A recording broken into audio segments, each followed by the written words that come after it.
Second place. She wants to retch. She never comes in second place. If it weren't for those idiots at the publishing house canceling Dad's series, she'd be able to finish her semester. But they don't know genius when they see it. So here she is, watching her grades go into freefall as João takes top marks in the class. João. The name makes her spit. He's not special. He should be in second place.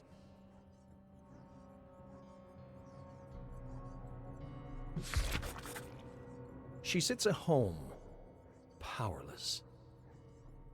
Maybe she can throw a wrench in the works. Call the school. Get him in trouble. She calls. She doesn't have a plan, but she calls. A secretary picks up. Hello? Adriana hesitates. Hello? I'm calling about my son, João. I didn't receive his grades. Can I confirm the address on file? The secretary, just like that, gives her everything. So easy. She hangs up, stares at the phone. Why had she done that? Her mind drifts to Dad's comic. This is what she would do. Gather information and exploit.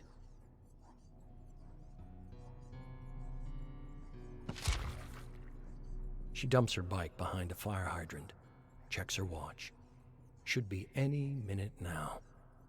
João walks out right on cue from his fencing lesson. She writes it down.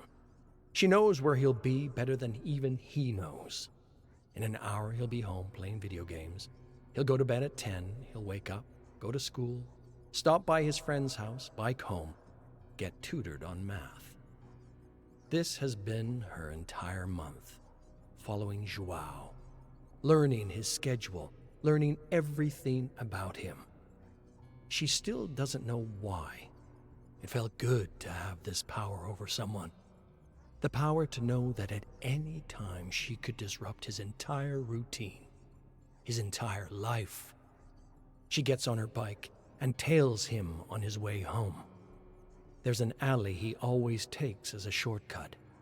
Not a particularly safe place to be when you're being pursued. But, of course, he doesn't know that he's being pursued. She's being careful. His bike goes over a nail. He flips over the handlebars, scrapes his knees and palms, swears. He sits there, staring at his flat tire, doing nothing. Useless. This is the boy who's taking first place honors in her class. This feckless cretin. She imagines jumping him right now. It would be impossible for anyone to see her. This is where she'd do it. From Dad's manga, she thinks to herself. This is where I'd do it.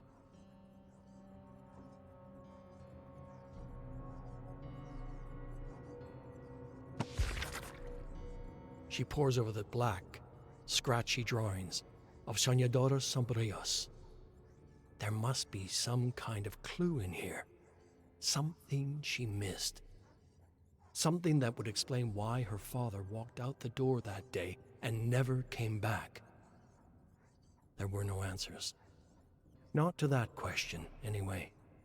This comic that her father had worked on every night to the dim light of an old accountant's lamp instead lay out a blueprint. A blueprint on how to live. She loved Arivalente, her father's first manga, but it didn't teach her anything. Not like this. The Skull Merchant has a system. She learns everything she can about her target, stalks their digital and literal footprints until she has a complete profile of their every move. Knows them better than they know themselves. And then she waits until they're completely stuck in their routine, and she shatters it. She chooses only the most elite opponents. Initially, it was to protect the weak, but that pretension faded quickly. Eventually, her only goal is to destroy those who challenge her claim to be the best. takes them out of their element, and destroys them. Scared, alone, and far from home. Adriana sees the parallels. The rich, comfortable executives she deals with daily operate with a sickening detachment, so used to their lives of comfort, convinced of their own invincibility. It won't be easy to crack their armor, but worthwhile endeavors are rarely easy.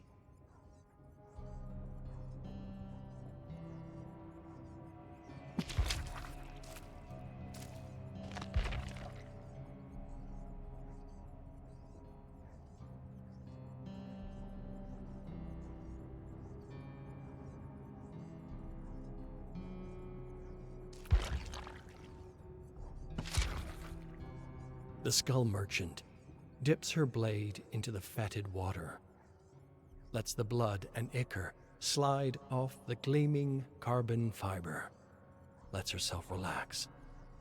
Another job done.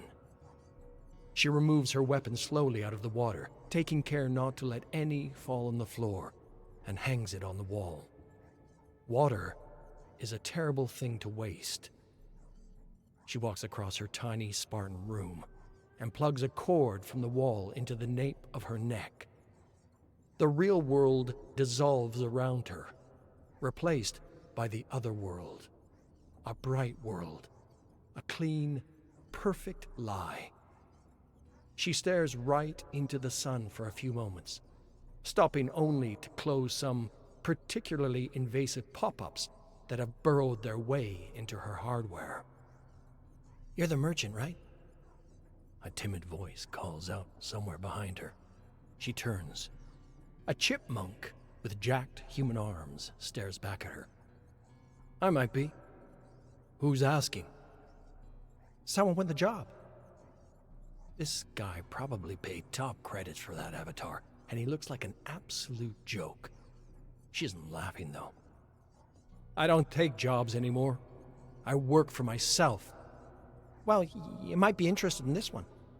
He says you're run down, that you're all but retired." "And who's he?"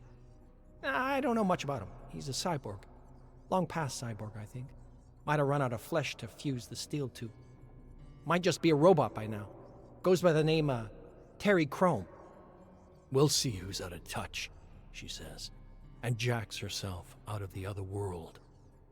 She looks at her bed and sighs. Won't get much sleep tonight. The hunt's calling. She gazes out of her window over the blasted-out wasteland of Rio de Janeiro as she plugs her arm back into the blade.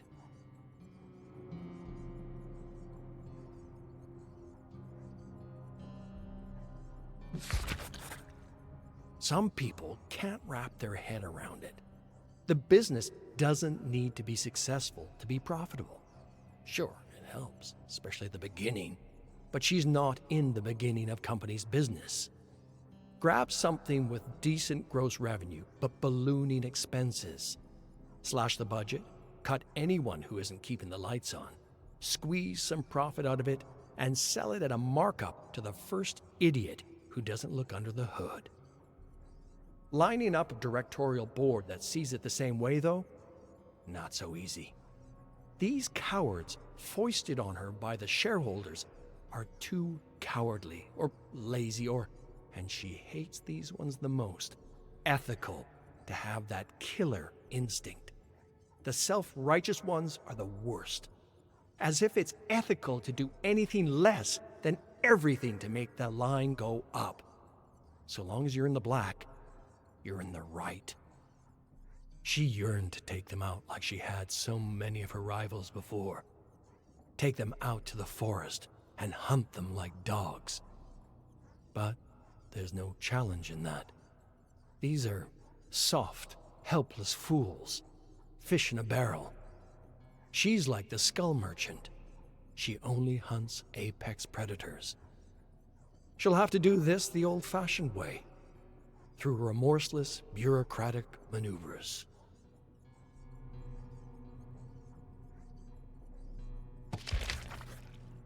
Finally, a target worth pursuing. It's been a while since we had a good one, and this is a really, really good one.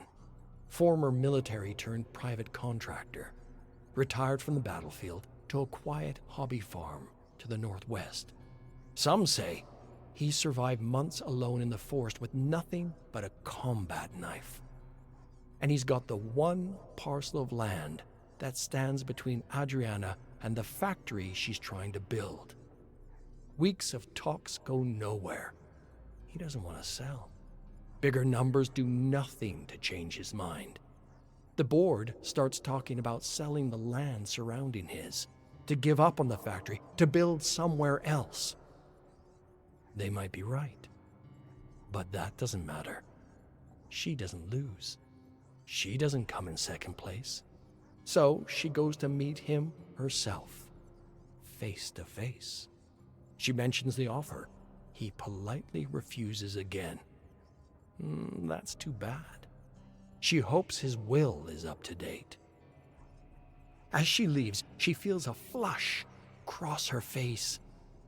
She overplayed her hand. A guy like that will be hyper-vigilant now. It won't be easy to extract him, and it sure as hell won't be easy to hunt him. But as her mind wanders to the hunt, the nerves turn into excitement. She'll figure it out. She just needs to learn everything about him.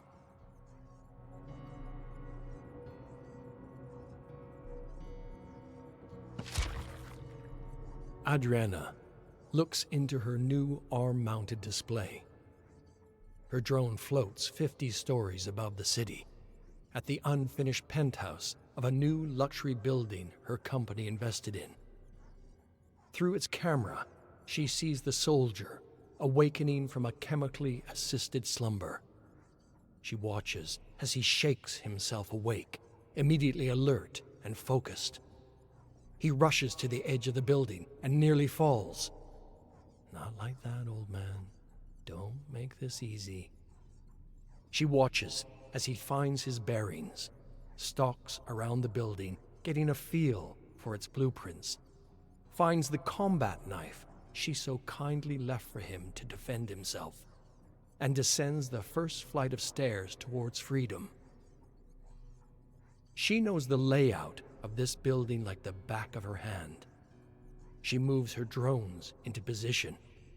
Of course, a soldier like him will have the wherewithal to avoid them, but catching him moving isn't the point. They're there to cut off options, to herd him exactly where she wants him. He'll know that too. That's what makes the game so fun. Two brilliant minds, each playing 6 steps ahead. Odds are, even if he'll never admit it, he lives for this too. She straps her blade to her arm, a gleaming silver edge inspired by her father's manga. One more thing to tie her to him. She remembers him reading to her every night from Advalente. How singularly focused he was on his craft. It was the thing she admired most about him. She owed it to him to keep his vision intact. More than intact. Alive. If nobody would buy the Skull Merchant story, she would become the Skull Merchant. One way or another, people will know his story.